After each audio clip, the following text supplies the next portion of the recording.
Hi there, Tim here yet again. This is Advanced Voxelmancy 301.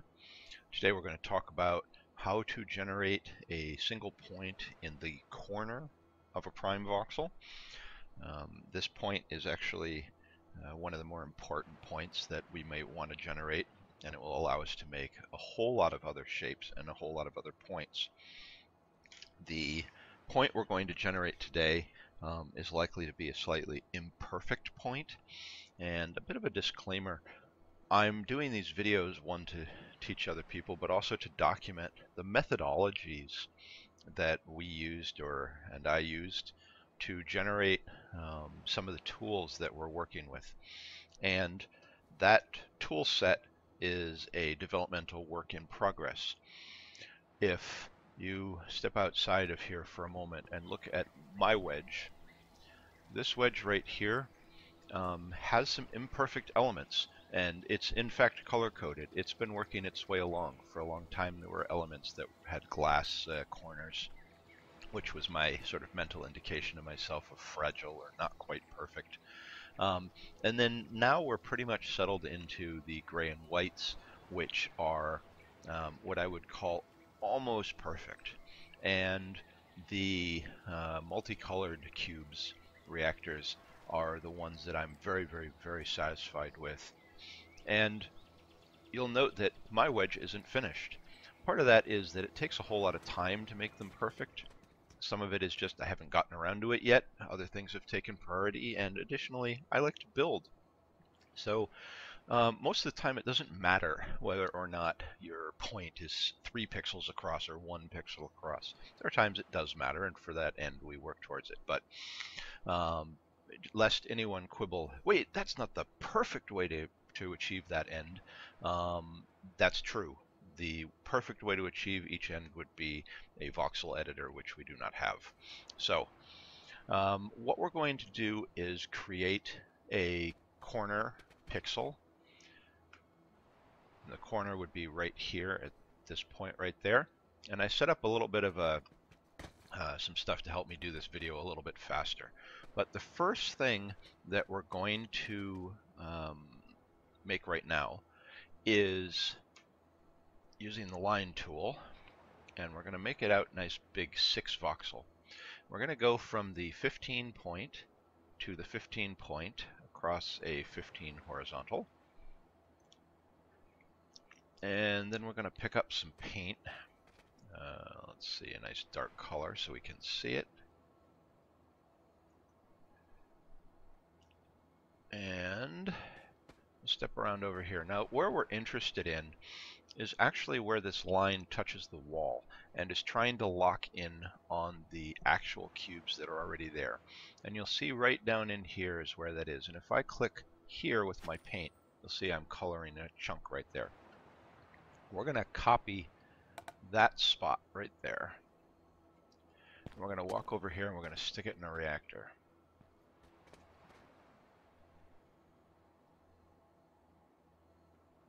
And you'll see that what the reactor is getting for us is all 4 of these top ones are actually pointing at this corner over here.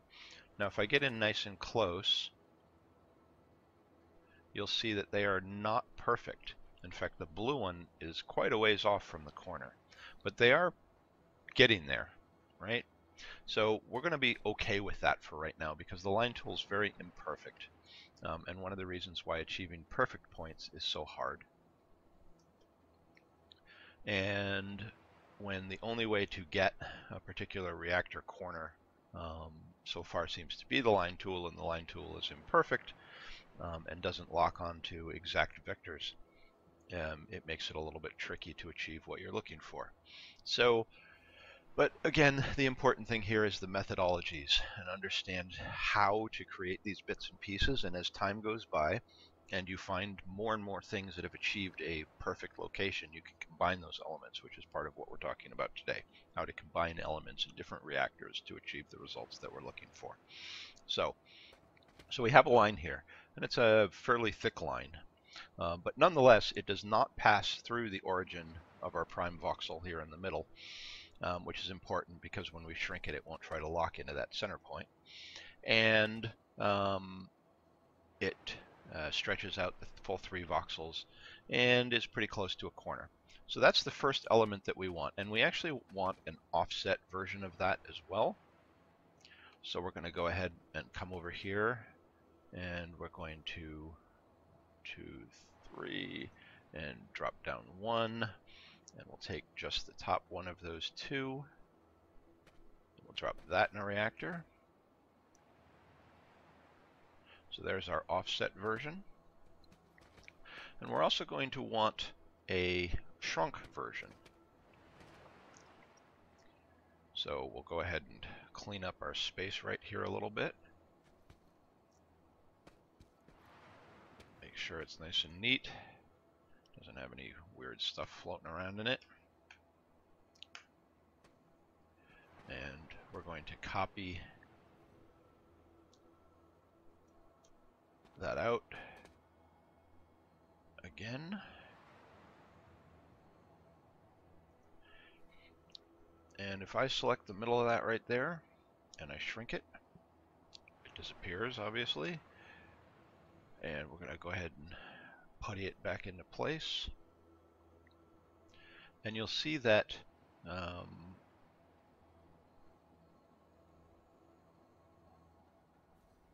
then we're going to actually shrink it one more time, putty it back into place, and then copy it, and then drop it in this reactor right here. So now you'll see that we have a, because we took this big line right here and we shrunk it twice, it actually lurched down and gave us a short version, also in the corner. It's only 1 voxel high. Now again, it's also not perfect. It's actually a little bit too short. Right now we're going to not worry about that problem. So the next thing that we need to create is another way to achieve a similar type of solution. And what we're going to create is this cube right here. This is a 3 by 3, and you'll note that flickering that you see of the corners. That means that the reactor corner and the inner MegaVoxel are right on the same wall, and that's actually what I would pretty much call a perfect 3 by 3. It actually lines up dead on exact. The truth of the matter is that's actually fairly difficult to achieve generally, but we have a nice little shortcut version. We have the 4x4 that we generated in Advanced Voxelmancy 201. And I'm just going to copy out one corner. We're going to drop a couple of anchors down right here. And let's switch our color back. All right. So now we're going ahead and take the corner piece that we just copied out. 1, 2, 3, and drop it right there. And we'll go ahead and select that. And now we're going to shrink that. Now we're going to use the Alt Shrink.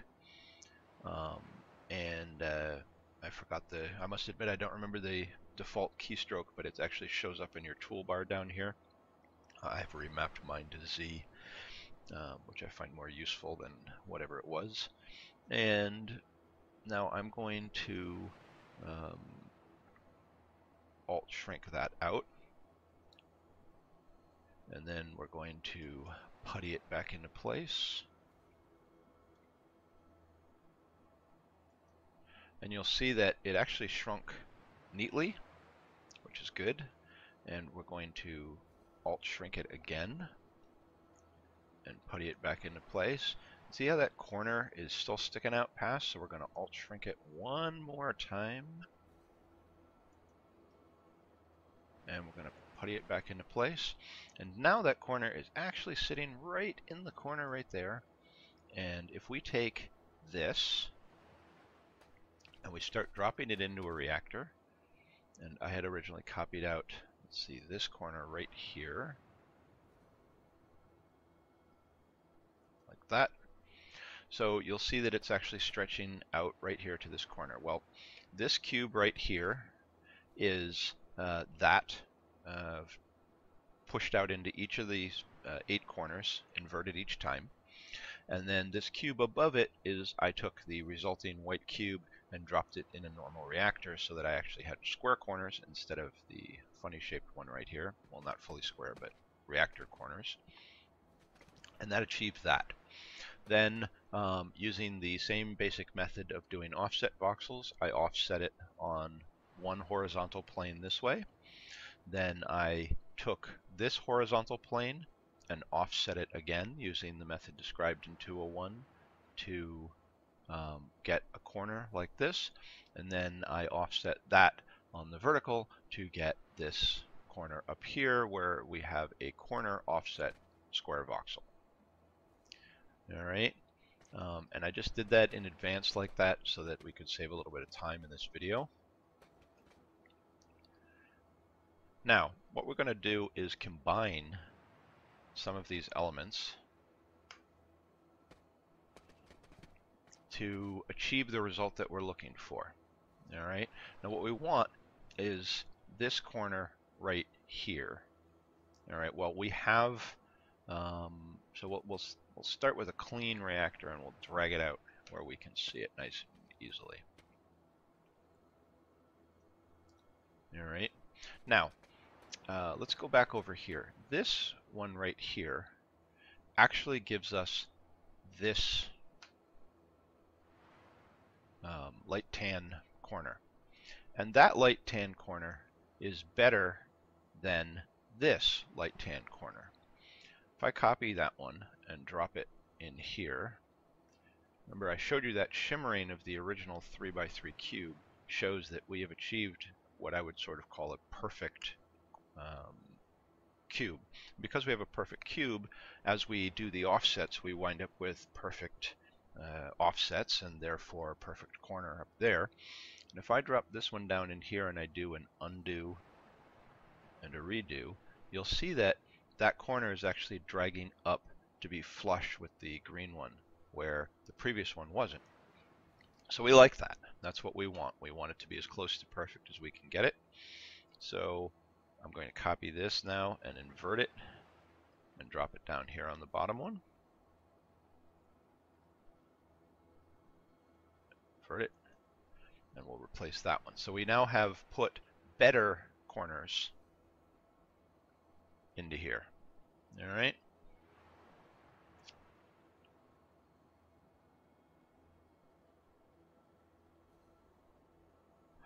All right.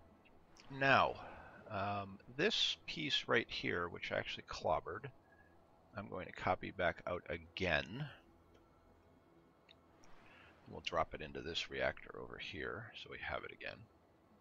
And one of the things you'll notice is that down here where we didn't use it before, we actually have this green one and the dark blue one are matching up with this corner, these two right here. Through trial and error, I'm just telling you, they're actually a little bit flatter. These, if you look, they kind of taper up a little bit. It's kind of hard to see, but it's there. Whereas these actually manage to latch onto the actual corner of a voxel along the sidewall, and they're nice and clean. So we like that again. So we're going to grab these two, and we're going to replace those there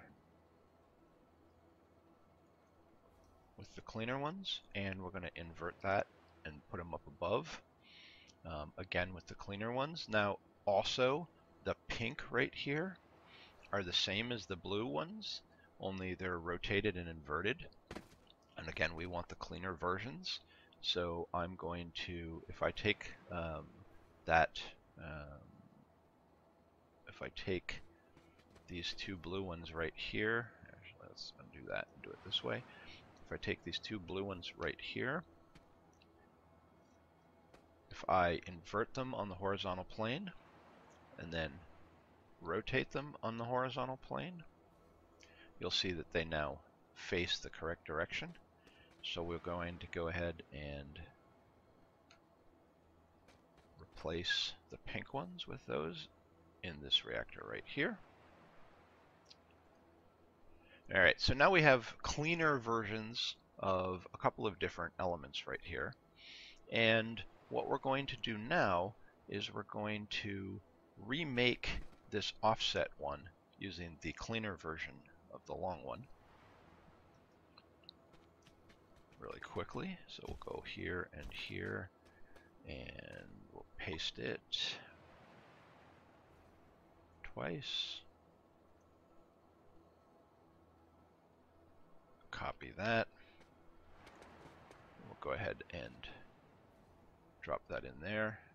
And again, you'll note that as we do this, both the dark brown one and the light brown one are actually moving to better locations. So again, a cleaner copy.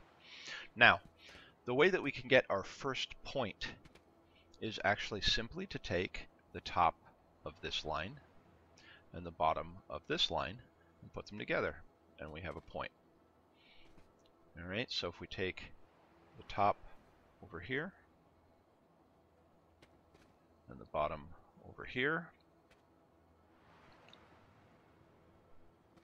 and we take, or sorry, the top and put it on the top, and we take the bottom here. By the way, you might note that's kind of a useful shape. It does show you that it's a little imperfect. If you look close, you can see some distortion in there. And now we got that. All right, so now we have an actual reactor that draws to a particular point in that corner. Now that isn't the most perfect point in the world. It's slightly distorted. It won't give us an absolutely invisible line or a micro thin line. But if we go ahead and clean up our area here, and copy out our dot, 1, 2, 3, 1, 1, 2, 3, there we go. And set up our selection. Okay, so we're going to go ahead and shrink this and putty it back into existence a couple of times.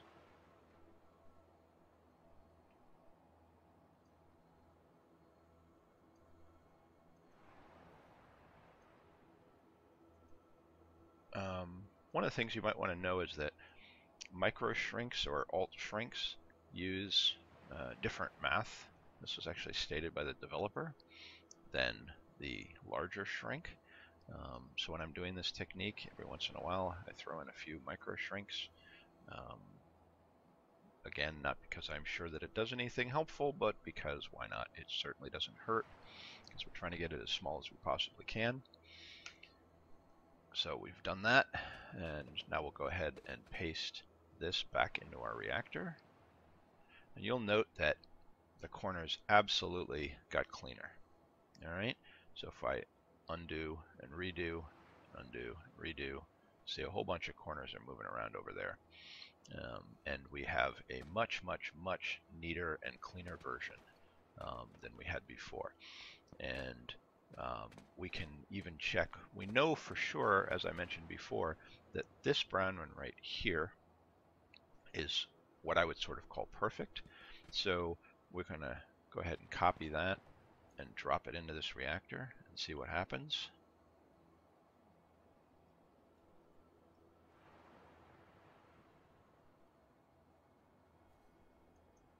And you'll see we even got it a little bit better. So if I do Z and Y, all right. So we know that it's, again, still not quite perfect across the board, because we have some reactors that can show us some differences. Well, what other corners do we have that we know are slightly different? We can absolutely grab this corner, this light green corner, from what we know is perfect. And again, this is to show the methodology used to achieve better and better points. All right, a point in the sense that I'm talking about is really 8 points converged on a single location. And when we do that absolutely perfect, we get the ability to make those threads that seem like they have no dimension to them at all, which lets us build cleaner and cleaner shapes and sizes. And what we're working towards is achieving that. All right, some of the tools that I use to achieve the absolutely perfect points that I have in the corner, we have not yet covered in these videos. And so, but what I strongly recommend is that you build your wedge and start building your shapes and whatever. And as you come across bits and pieces that are slightly better than the ones you had before, you go through iterations of your wedges that allow you to put together better and better versions of each of these. And that concludes Advanced Voxelmancy 301. Thank you very much, and look forward to seeing you soon.